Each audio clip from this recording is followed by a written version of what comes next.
Okay, how are you, Hulu learners? Today we are going to discuss about the chapter 6. ዛሬ የምንማረው ያው chapter 6 ያለውን issues in sustainable development for የሚለውን ነው solution to environmental and sustainability problems የሚለውን ነው የምናየው።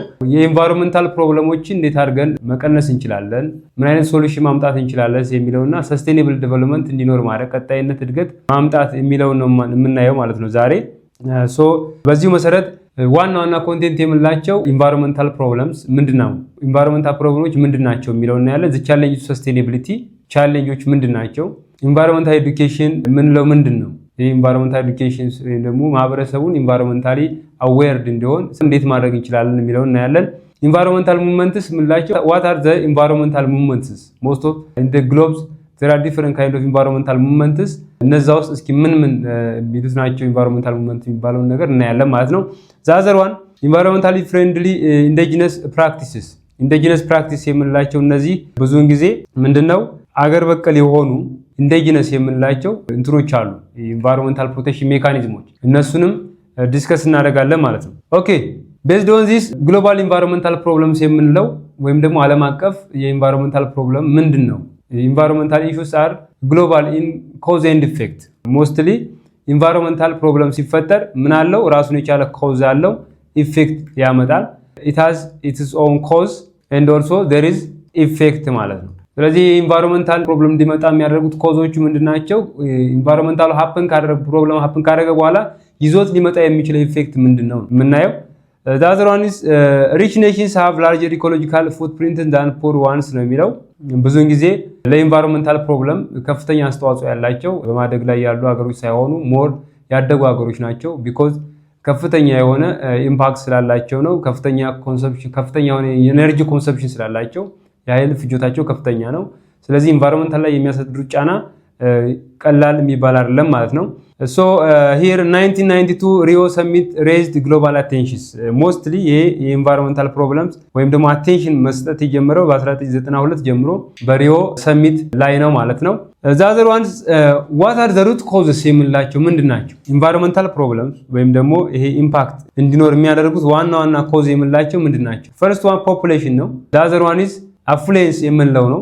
ፖፑሌሽኑ አፍሉዌንስ ወይም ደግሞ እዚህ ጋር ምንድነው ይሄን ያክል ቴንደንሲው ምን ያክል ነው ፖፑሌሽኑ ኢንቫይሮንመንታሉን እንትን የማለት ፕሮባቢሊቲው ምን ያክል ነው የሚለውን ነገር አፍሉዌንስ የምንለው።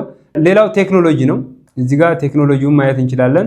የቴክኖሎጂ ኢምፓክት እንዴት ኢንቫይሮንመንታል ፕሮብለም ማምጣት ይችላል የሚለውን እናያለን። ሶ here you can see that the root causes የምንለው ይሄ ኢምፓክት የምንለው ምንድነው ማለት ነው like f of what population affluence and technology ማለት በእነዚህ ነገሮች all around የሆነ ነው ማለት ነው። highlights what the role of human growth consumptions and unsustainable practices ማለት ይሄንን የሂውማን ቢንግ ኮንሰምፕሽንስ ኢንቫይሮንመንታል እንዴት ኮንሱም ያደርጋል፣ ኮንሱም በሚያደርግበት ሰዓት ኢንቫይሮንመንታሊ ምን አይነት ፕሮብለም ሊያመጣ ይችላል የሚለውን ያሳየናል ማለት ነው።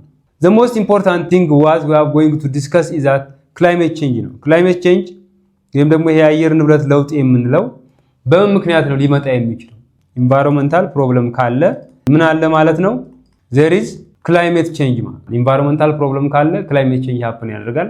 most urgent issues caused by what greenhouse gas climate change ወይም ደግሞ ይሄ የአየር ንብረት ለውጥ የምንለው በምን ነው ሊመጣ የሚችለው? በግሪን ሃውስ ጋዝስ የምንላቸው እነዚህ ግሪን ሃውስ ጋዝስ የምንላቸው ናቸው።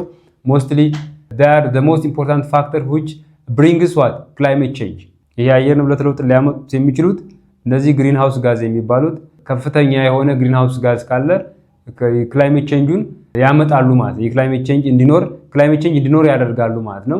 ስለዚህ የግሪን ሃውስ ጋዝስ በምን ሊገኝ ይችላል ወይም ደግሞ እንዴት ነው ሊጨምር የሚለውን ነገር ፕሪቪየስ ቻፕተር ዲስከስ አድርገናል።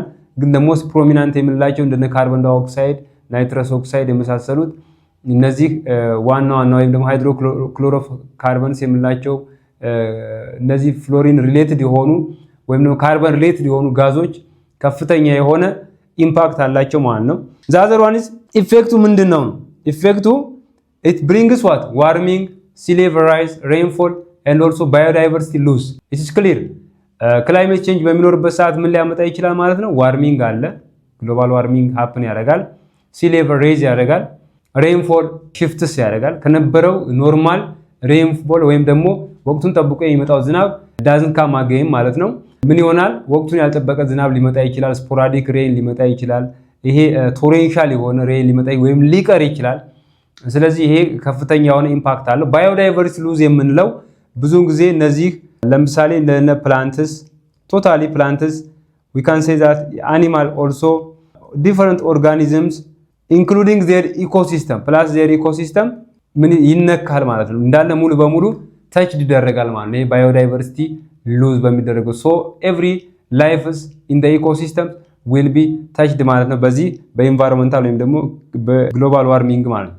so when you see that the consequences ምንድነው እስኪ ሊያመጣ የሚችለው መጨረሻ ኢምፓክቱ ምንድነው ወይም ኮንሲኩዌንሱ የሚለው ስናይ ኢኮሎጂካል ኢኮሲስተም ዲስረፕሽን and shifting climate zones ኢኮሲስተሙን የኖርማል ኢኮሲስተሙን ዲስረፕት ያደርገዋል ወይም ደግሞ ዲስተርብ ያደርገዋል። ለምሳሌ ለሰይ አንድ ኢኮሲስተም የምንለው ኢኮሲስተም in a sense it's simply plants plus animals in a given place including with their environment በኢንቫይሮንመንታቸው ጋር ምን እንለዋለን ማለት ነው። ይሄንን it is an ecosystem ecosystem ምንለው ነው ecosystem but the ecosystem will be what small or large man our globes ወይም ደግሞ የኛ መሬት ወይም ደግሞ our earth is a symbol of what big ecosystems በትንሹ ደግሞ አንድ ድንጋይ ስር የሚገኙ ትንሽ ጉንዳን ወይም ደግሞ የመሳሰሉት ምንላቸው small ecosystems እንለዋለን። ምክንያቱም there is life and there is also environments together it is called what ecosystems እንለዋለን ማለት so here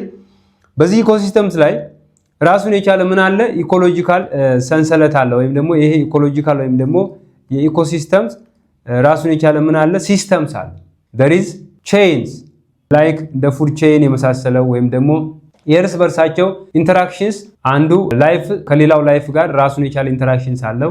ላይፉ ከኢንቫይሮንመንት ጋር ራሱን የቻለ ኢንተራክሽንስ አለው። ይሄ ምን ይሆናል ማለት ነው ኢንቫይሮንመንታል ፕሮብለም ሲሆን ቶታሊ ዋት ዳሜጅድ ይሆናል ወይ ነው ሰንሰለታቸው just normally ምን ይሆናል ማለት ነው disturbed ይሆናል ማለት the other one is social in case of the socials food insecurity health risks and migration pressure ያመጣል ነው። ይሄ climate change food insecurity አንድ ማህበረሰብ ለምሳሌ እንደኛ ሀገር የመሳሰሉ ሀገሮች most of the time ኢኮኖሚያቸው በምንድነው የተመሰረተው በአግሪካልቸር ነው። አግሪካልቸር የተመሰረተ ኢኮኖሚ ከፍተኛ የሆነ የክላይሜት ቼንጅ በሚኖርበት ሰዓት ድርቅ ይመጣል። ድርቅ ከመጣ ደግሞ they cannot produce anything ማምረት አይችሉም።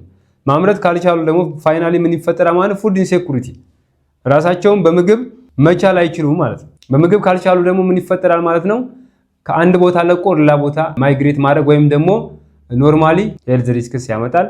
ፋይናሊ ሉዝ ኦፍ ላይፍም ሊያመጣ ይችላል ማለት ነው ህይወትን ማጣት። these are the basic consequences of this climate change